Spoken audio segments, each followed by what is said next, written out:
इस्लामाबाद बिजली वाहिपेदारनि खे फौरी रिलीफ ॾियण जे हवाले सां को बि फ़ैसिलो न थी सघियो आहे। जॾहिं त निगरान हुकूमत बिजली जी चोरी रोकण लाइ हिकु हफ़्ते में काबीना इजलास में ऑर्डिनेंस आणण जो फ़ैसिलो कयो आहे। ऑर्डिनेंस जे मसूदे में बिजली जा बिल न भरण चोरी तस्वुरु कयो वेंदो। हुकूमत सॼे मुल्क में बिजली चोरी रोकण लाइ हिकु ख़ासि फोर्स क़ाइमु कंदे, जंहिंसां न रुॻो बिजली जी चोरी रोकण में मदद मिलंदी, पर बिजली जे बिलनि जे उगाड़ी में वाध में मदद मिलंदी। बिजली चोरी ऐं बिल न भरण संगीन ॾोह सम्झियो वेंदो।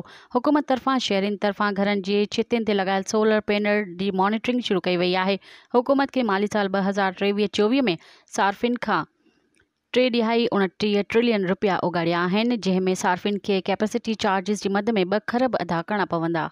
मज़ीद ख़बरनि ऐं तफ़सीलात लाइ विज़िट कयो असांजी वेबसाइट www.awamiNewsHD.com ऐं ॾिसंदा रहो अवामी न्यूज़ HD।